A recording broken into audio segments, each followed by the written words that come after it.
بسم اللہ الرحمن الرحیم۔ السلام علیکم ورحمۃ اللہ وبرکاتہ۔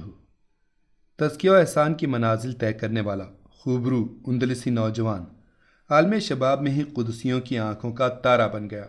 یہ نوجوان طاہری علوم یعنی قرآن و تجوید، صرف و نحو، تفسیر و حدیث، بیان و معانی، اس میں نادرہ روزگار تھا، تو باطنی علوم یعنی اخلاص و توکل، زہد و ورع، عبادت و ریاضت میں بھی بے مثال انسان تھا۔ ہزاروں تشنگان علوم و معارف اس کے آستانہ علم و فضل پر حاضری دیتے اور سیراب ہو کر جاتے، اور اگلے روز پھر آ جاتے۔ نہ اس کا چشمہ علم خشک ہوتا، نہ ان کی پیاس بجھتی۔ وہ علوم و معارف کا جام پیتے رہے اور یہ پلاتا رہا۔ لوگوں کو معرفت الہی کے جام ہائے شینی پلانے والا یہی عابد و زاہد نوجوان اپنے کسی کام کی غرض سے کسی جگہ جانے کو تیار ہوا تو سینکڑوں علماء و طلباء اسے الوداع کرنے کے لیے چند فرلانگ تک ساتھ ساتھ چلنے لگے اور خیر و عافیت کی دعائیں دے کر واپس لوٹ آئے۔ البتہ چند شاگرد اور مریدین ساتھ روانہ ہو گئے، جن میں حضرت شبلی رحمۃ اللہ علیہ بھی تھے۔ استاد اور شاگردوں کا مختصر سا قافلہ سنگلاخ پہاڑوں اور بے آب و گیاہ میدانوں، بستیوں اور شہروں کے دل فریب مناظر دیکھتا ہوا ایک ایسی بستی میں پہنچ گیا جہاں مختلف مذاہب کے لوگ آباد تھے۔ یہ لوگ وضو کے لیے کنویں پر گئے جہاں چند عیسائی دوشیزائیں پانی بھرنے آئی ہوئی تھیں۔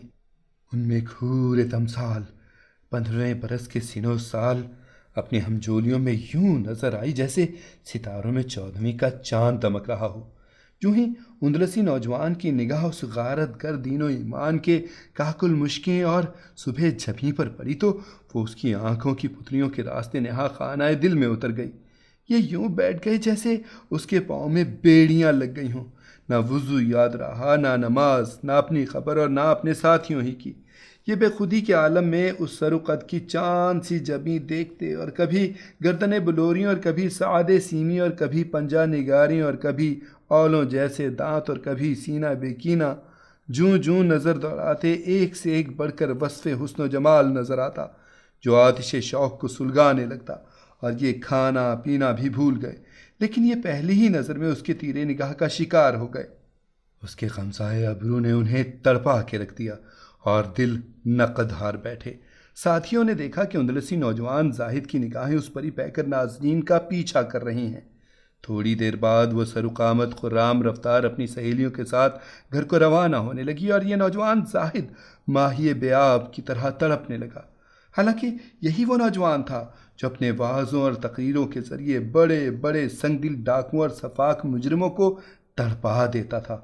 آج خود ناؤ کو مٹر گاں کے سامنے ثابت قدم نہ رہ سکا اور ڈھیر ہو گیا، کیونکہ تلوار سے گھائل ہونے والا انسان تو پھر بھی تڑپ سکتا ہے، پھڑک سکتا ہے، لیکن حسیناؤں کے غمزہ ابرو کا مارا ہوا تو پانی بھی نہیں مانگتا اور بے جان ہو جاتا ہے، نہ شرم سے کسی کو اپنا روگ ہی بتا سکتا ہے، اور اس کا علاج سوائے محبوب کے کسی کے پاس نہیں ہوتا۔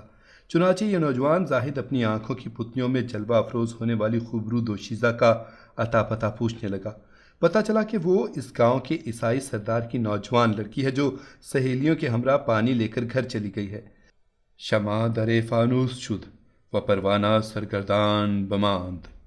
شاگردوں نے بتھیرا ہلایا جلایا، لیکن یہ بے حس و حرکت بیٹھا رہا، کیونکہ اسے وہ آگ لگ گئی تھی جو لگائے نہ لگے اور بجھائے نہ بجھے۔ نماز کا وقت گزرتا جا رہا تھا۔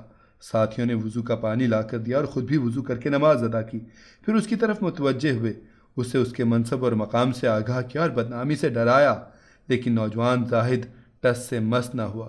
سب کچھ سننے کے بعد شاگردوں اور مریدوں کو جواب دیا کہ عزیزو، میں آپ کو کیا بتاؤں کہ مجھے کیا ہو گیا ہے، بس مجھے میرے حال پر چھوڑ دو، تمہارے جتن یہاں کام نہیں آ سکتے۔ چنانچہ شاگردوں نے اور مریدوں نے اپنے استاد کی فہمائش پر اپنی توانائیاں صرف کرنے کے بعد واپس لوٹنے کا عزم کر لیا تاکہ اپنی راہ تکنے والوں کو اپنے استاد پر پڑنے والے ڈاکے سے آگاہ کر سکے۔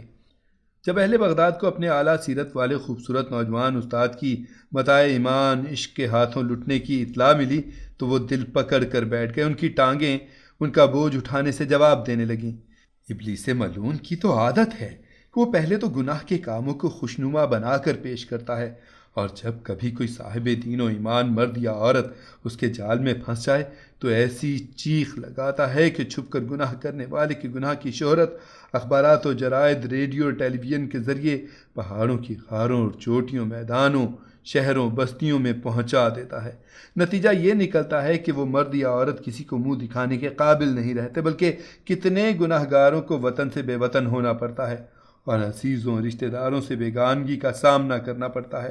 ان حالات میں نیکوکاروں پر قیامت بپا ہو جاتی ہے اور بدکاروں کی عید بن جاتی ہے۔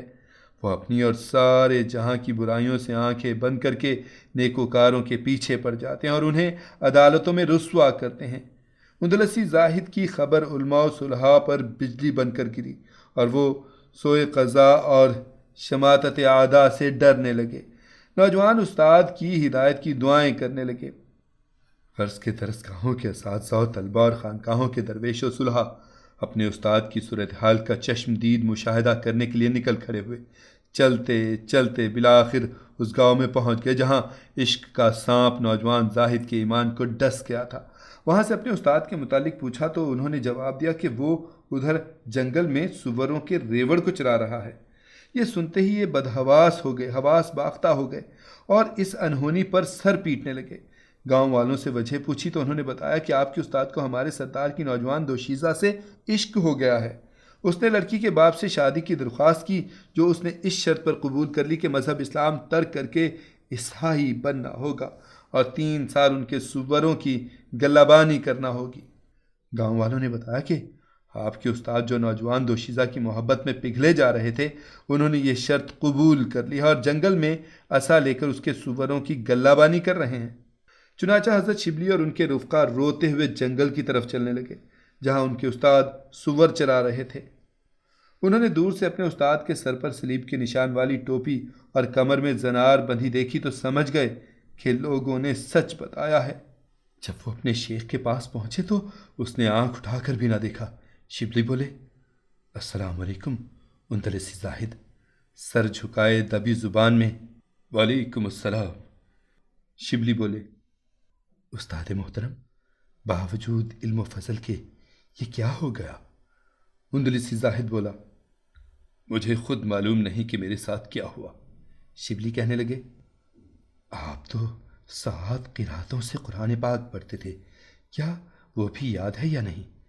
اندلسی زاہد نے کہا، صرف ایک آیت یاد رہ گئی ہے جس کا اردو ترجمہ ہے کہ جو کوئی ایمان کے بدلے کفر کو اختیار کر لے وہ سیدھی راہ سے بھٹک گیا۔ شبلی بولے، اور وہ تمہیں 1000 احادیث جو معاسناد یاد تھیں ان کا کیا بنا؟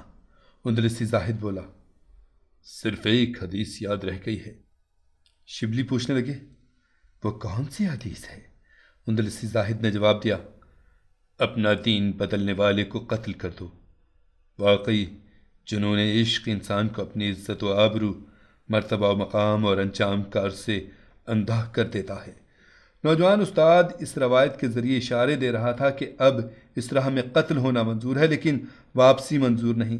سب دعائیں اور دوائیں دے چکے لیکن یہ سب کچھ اس بیماری کا علاج نہیں۔ ان کا علاج بزبان شاعر یوں کہا، جس کا ترجمہ ہے کہ طلوع آفتاب سے قبل اور بعد میری آنکھیں تیری جدائی میں روتی رہتی ہیں۔ عشق کا سانپ میرے جگر کو یوں ڈس گیا ہے کہ اس کا کوئی طبیب اور دم کرنے والا نہیں۔ البتہ اس کا دم اور تریاق وہ محبوب ہی ہے جس سے مجھے عشق ہو گیا ہے۔ اگر وہ مل جائے تو بس شفا ہی شفا ہے۔ چنانچہ اندلسی نوجوان تمام دن سوروں کی گلابانی کرتے اور رات کو محبوب کی یاد میں تڑپتے رہتے۔ ادھر محبوبہ بھی اندلسی نوجوان کے اس حال سے بے خبر نہ تھی۔ وہ چاہتی تھی کہ اڑ کر اس کے پاس پہنچ جائے لیکن حیاوار معاشرے میں ایسا کرنا فتح ترین برائی ہے۔ دونوں ایک دوسرے کی تمنا اور آرزو میں ماہی بیاب کی طرح تڑپتے رہے۔ الغرض شبلی اور ان کے رفقا اپنے استاد کو بے بس جان کر واپس روانہ ہو گئے۔ ساری راہ اللہ سے دعائیں کرتے رہے کہ یا مقلب القلوب ہمارے استاد کو ایمان و ہدایت نصیب فرما۔